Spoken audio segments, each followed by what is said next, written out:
अब है case second. Case second में थोड़ा सा दिमाग और लगाना है बस हमें, ठीक है। केस सेकंड में अपन को बस थोड़ा सा दिमाग और लगाना है। केस सेकंड क्या कहता है? केस सेकंड ये कहता है कि when the partnership agreement provides for interest on capital, partnership agreement provides for interest on capital but is silent in treating interest as a charge और अप्रोप्रिएशन, ठीक है। When the partnership agreement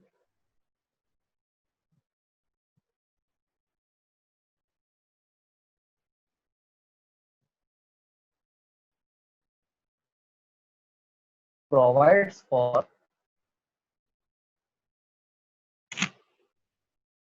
interest on capital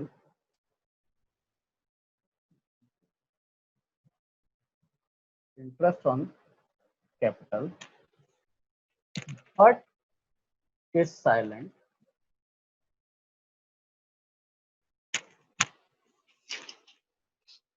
in treating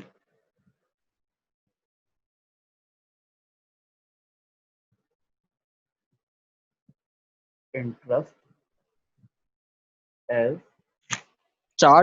a charge or appropriation,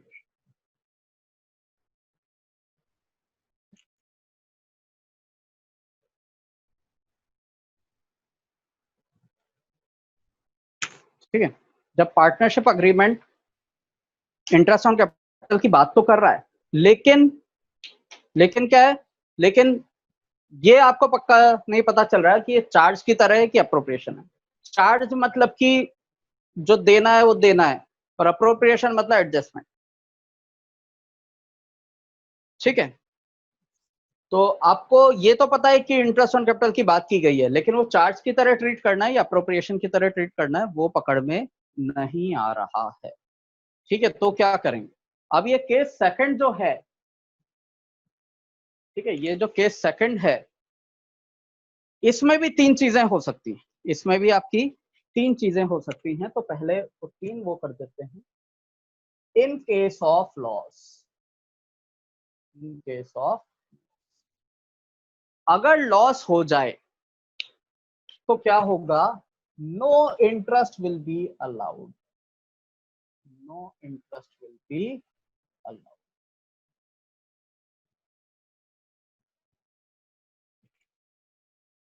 ठीक है। ये मैं verbally एक example से समझाता हूँ। वर्बली ये अभी क्या है, फ्लो चार्ट अपन बना रहे हैं, तो मैं वर्बली सब एग्जांपल से समझा देता हूँ, फिर इनका एक एक अपन P and L appropriation account बनाएंगे अभी के अभी, ठीक। तो अगर पार्टनरशिप अग्रीमेंट में इंटरेस्ट ऑन कैपिटल की बात तो की गई है, लेकिन ये नहीं आपको पकड़ में आ रहा कि चार्ज की तरह बोला है कि अप्रोप्रिएशन की तरह बोला है, ठीक है। तो उसमें पहला टाइप जो है वो होता है इन केस ऑफ लॉस। अगर लॉस हो जाए, अगर लॉस हो जाए तो क्या होगा, ठीक है। तो no interest will be allowed, ठीक है। तो कोई इंटरेस्ट नहीं दिया जाएगा। अब मान लीजिए कि एग्जांपल देता हूं, आपका लॉस हो गया, आपकी फर्म को लॉस हो गया, ठीक है। और आपको पकड़ में आ रहा है कि पार्टनरशिप अग्रीमेंट में इंटरेस्ट ऑन कैपिटल की बात तो की है, लेकिन चार्ज एप्रोप्रिएशन है पकड़ में नहीं आ रहा, ठीक है। और लॉस हो गया, तो अपन क्या है, कोई इंटरेस्ट नहीं देंगे, अपन कोई इंटरेस्ट नहीं देंगे। मान लो आपको 50,000 रुपए का लॉस हो गया, फर्म को, आपकी फर्म को 50,000 का लॉस हो गया, ठीक। और ये मामला हो जाए कि आपको समझ में नहीं आ रहा कि क्वेश्चन में चार्ज बोला है कि अप्रोप्रिएशन बोला है, या मतलब कुछ गिवन नहीं है इस मामले में, ठीक है। तो आप कोई इंटरेस्ट नहीं देंगे, ठीक है। कोई भी इंटरेस्ट आप पार्टनर को अलाउ नहीं करें, ठीक है। उसके बाद when the profit before interest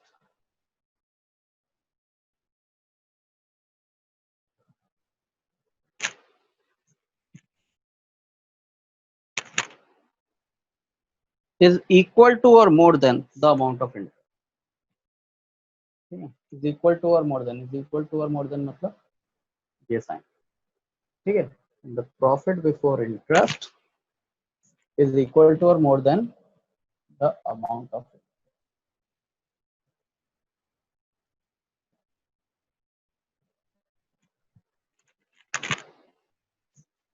ठीक है, विजिबल है ना।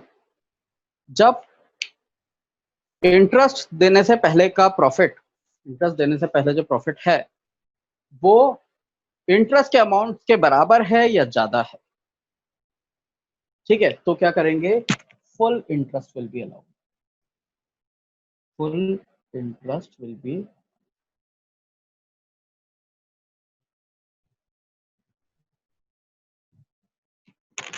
ठीक है। अब मान लीजिए कि आपका 20,000 रुपये इंटरेस्ट देना है, आपको पार्टनर्स में 20,000 रुपये इंटरेस्ट ऑन कैपिटल देना है, ठीक है। आपने जो कैलकुलेशन की उससे 20,000 रुपये आ रहा है टोटल पार्टनर्स का, और आपका प्रॉफिट हुआ है 25,000 रुपये। आपका प्रॉफिट क्या हुआ है, कितना हुआ है, 25,000। तो क्या इंटरेस्ट देंगे, हाँ देंगे, पूरा इंटरेस्ट देंगे, ठीक है। और अगर आपका 20,000 रुपये इंटरेस्ट आ रहा है और प्रॉफिट भी 20,000 रुपये होता है, आपकी फर्म का एग्जैक्ट प्रॉफिट भी 20,000 रुपये आ रहा है जो कि इंटरेस्ट के बराबर ही बैठ रहा है, तो भी हम इंटरेस्ट पार्टनर्स को दें, ठीक है, तो भी हम इंटरेस्ट पार्टनर्स को अलाउ करें। ये केस होगा अगर इंटरेस्ट से पहले का प्रॉफिट इंटरेस्ट के अमाउंट के बराबर हो या ज्यादा हो, तब तब हम पार्टनर्स को पूरा इंटरेस्ट देंगे, full interest will be allowed.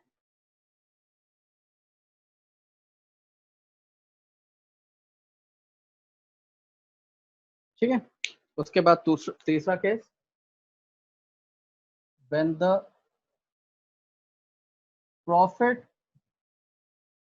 Before interest is less than the interest,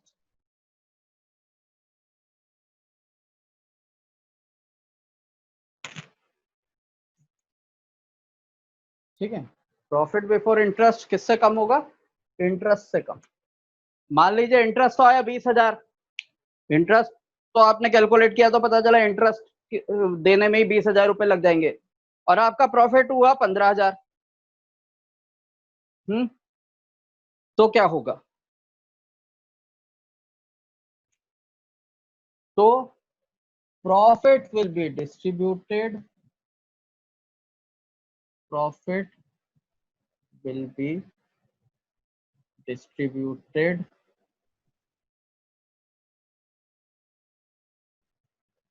in the ratio of interest on capital। इसको हम एग्जांपल से भी देखेंगे, तो चिंता मत करना आप लोग, ठीक है। अगर आपको देना है इंटरेस्ट ऑन कैपिटल 20,000, आपको इंटरेस्ट ऑन कैपिटल कैलकुलेट करके पता चला कि 20,000 रुपये देना पड़ेगा फर्म को इंटरेस्ट ऑन कैपिटल की तरफ, और प्रॉफिट हुआ आपका 15,000।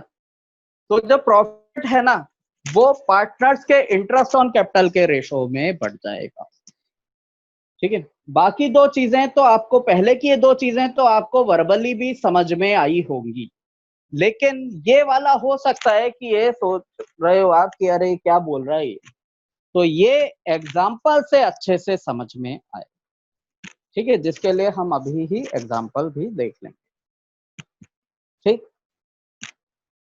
तो प्रॉफिट जो है इस केस में उनके इंटरेस्ट ऑन कैपिटल के रेशो में डिस्ट्रीब्यूट हो जाएगा,